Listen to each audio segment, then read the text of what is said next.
विभिन्न अतिथिगण, हमारे पूर्व के वक्ताओं ने बहुत विस्तार में मजदूरों का कैसे शोषण होता है,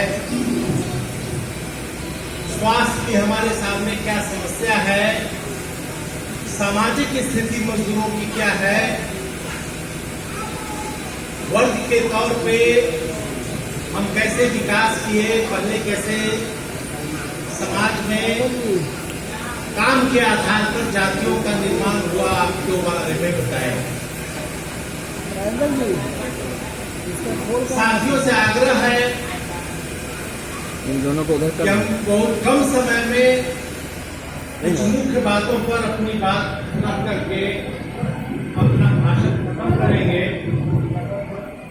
क्योंकि अगले सत्र में हमारे मजदूर साथियों को, हमारे यूनियन के प्रतिनिधियों को बोलना है।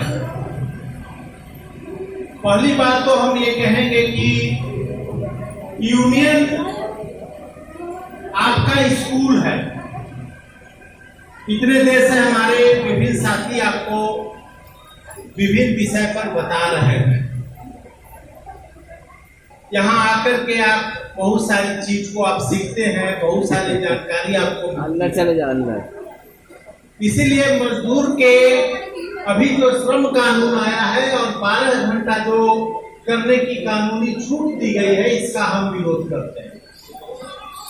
क्योंकि जब 12 घंटा मजदूर काम करेगा तो घर थक करके जाएगा और वो कुछ भी नहीं सोच पाएगा। हो सकता है कि थका रहेगा, और पति पत्नी दोनों मजदूर परिवार में नहीं काम करते हैं तो आज घर का खर्चा नहीं चल पाता है, तो पति थक कर उधर सो जाए, पति थक के इधर सो जाए, खाना भी नहीं बने और बच्चे भी बिलबिलाते रहे, ये स्थिति होते रहा है।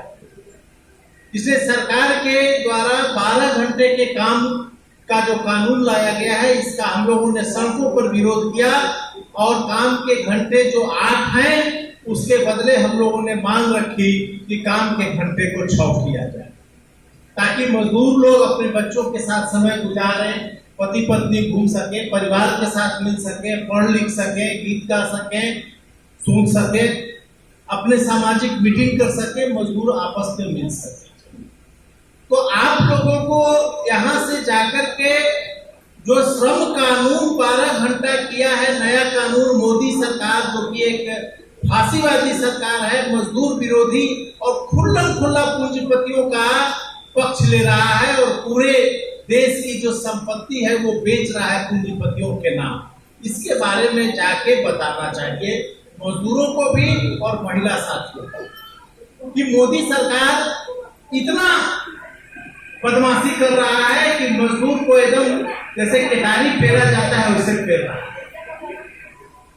दूसरी बात है कि बहुत सारे मजदूर साथी कहते हैं कि उनकी पत्नी नहीं समझ पाती है कि हम लोग यूनियन में क्या करते हैं। अभी बहुत सारे महिला साथी भी आए हैं, तो यूनियन के सम्मेलन में कम से कम पति पत्नी दोनों को आना चाहिए। आमतौर पे तो मजदूर परिवार में दोनों ही काम करने वाले लोग होते हैं, और ये हमारा जो यूनियन है वो असंगठित मजदूरों का यूनियन है।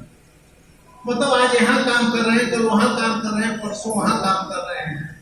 तो जो सबसे असंगठित काम से ही है उसको तो और संगठन मजबूत बनाना चाहिए।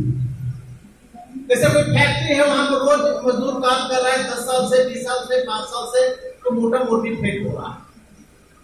लेकिन यहाँ निर्माण मजदूर में कभी इस साइड पर, कभी उस ठेकेदार के यहाँ, कभी उसके यहाँ काम कर रहे हैं। तो आज ये वो दोस्त यहाँ बनाए, कल वहां बनाए और फिर दोस्त बिखर गए। आज इस मोहल्ला में डेरा है, कल उस मोहल्ले में डेरा चल गया, तो यहाँ का जो सामाजिक दोस्ती है वो भी बिखर गया। तो इस सब के कारण जो सामाजिक तौर पर हम लोगों का गोतिया भाई के तरह जैसे गांव में रहता था, जाति के तौर पे भी गांव में रहता था, जो सब टूट रहा है, जिसके बारे में हमारे अध्यक्ष ने आपको बताया, उस सब के जगह पर यूनियन अब नया एक समाज है। यही आपका गोतिया है, यही आपका परिवार है, दुख सुख में यही आपके साथ था। कोई भाई चला गया है बम्बई कमाने, कोई चला गया है बेंगलोर कमाने, तो आप यहाँ अगर बीमार पड़े, कोई को हॉस्पिटल ले जाना है, ऑपरेशन हुआ, अब हॉस्पिटल में रहने का एक आदमी की जरूरत है, तो कौन आपके साथ खड़ा हो? पुराना गोतिया भी तो कौन करना है कि चले टांग के खटिया पर पहुंचा दिए। अब यहाँ है कि यहाँ कोई समाज बनना चाहिए ना। तो यहाँ जो नया समाज बना है वो पहला जो नींव रखा गया है वो यूनियन का। तो इसलिए आप यूनियन में सब परिवार के लिए, भाई भी अगर कहीं और काम कर रहा है तो यही बात समझा को उसको यूनियन में जोड़ो। जब यूनियन शहर में जब हम आए हैं, नया जीवन हुआ है गांव से अलग। गांव में बाबूजी किसान होंगे, चचा किसान होंगे, या कोई रसदारी का काम करते होंगे, कोई मजदूरी का काम करते होंगे, वहां से उठ के यहाँ आ गए। तो यहाँ एक तो नया समाज परिवार गोतिया बने हैं, ये है यूनियन, मजदूरों को बांध के रखने वाला। तो इस रूप में यूनियन में सभी मजदूर भाइयों को न सिर्फ भाग लेना है बल्कि मेंबर बढ़ाना है। आप लोग जानते होंगे मोहल्ला में दोस्ती करते हैं, महिला साथी लोग बतियाते होंगे, आजकल शिव चर्चा होता है। तो शिव जी का खाली भजन गाने से क्या मिलता है? बीमारी से मुक्ति नहीं मिलता है। और जो शिव भजन करने चर्चा करने वाले हैं उनको चढ़ावा चढ़ाइए।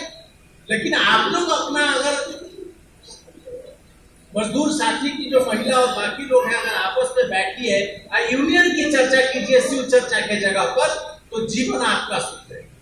डॉक्टर साहब इतना आप लोग को बताया बच्चों को कैसे रखना चाहिए, पानी कैसे साफ रखना चाहिए, हाथ कैसे धो के खाना चाहिए। हमारे साथी बताया कि इतना पूजा पाठ में हम लोग जैसे अपना भगवान के डर से जो है सो पैसा खर्चा कर देते हैं, उससे बचाव कैसे किया जाए। यूनियन में आने से ताकत मिलता है। यहाँ पर जो है ओझा पुलिस जो है डरा के रखता है कि ये हो जाएगा, सत्यनारायण भगवान के कथा नहीं खाया तो फलाना मर गया, तो चिल्लाना अपशगुन हो गया, तो घर में ऐसे गड़बड़ी है। इस सब डरा करके जो कम है तो कमाई कम है। बताया मेरे साथी की मजदूरी नीचे गिर गया है, अच्छे आता है, ये जो है तो अगल बगल ठग सब लगा हुआ है, टांग लेता है। तो आपके हिस्से में बचता का है ना? तो बढ़िया से बच्चे को खिला पाते हैं ना, अपने बढ़िया खाते हैं ना, पढ़ाई करा पाते हैं। तो यूनियन ही सबका हिम्मत देता है। यूनियन एक तरह से कहिए भगवान से लड़ने की भी ताकत देता है। पंडित जी और ओझा भगवान के डर से आपको पक्का डरपोक कर, और यूनियन में जब आप आइएगा बैठिएगा तो भगवान से भी फरियाद लेने का, उनको ललकारने का आपको ताकत। सोचिए कि अगर भगवान से अगर डर खत्म हो जाए आदमी का, तो आधा जो परेशानी है, टेंशन है, वो खत्म। इसलिए शिव चर्चा के जगह पर अब यूनियन चर्चा को लाने की मोहल्ला में बैठ गए 5 को 10 को मजदूर या महिला साथी, और उसमें यूनियन के बारे में यहाँ से सम्मेलन में जो सब बात सीखे हैं सुने हैं, जाके बताइए। अब बताइए कि अब गांव वाला गोतिया नहीं है, हम ही लोग को मिलजुल करके अपना बात को आगे बढ़ाना है। यूनियन के मेंबर लोगों को बनाइए, यूनियन के कार्यक्रम में लाइए।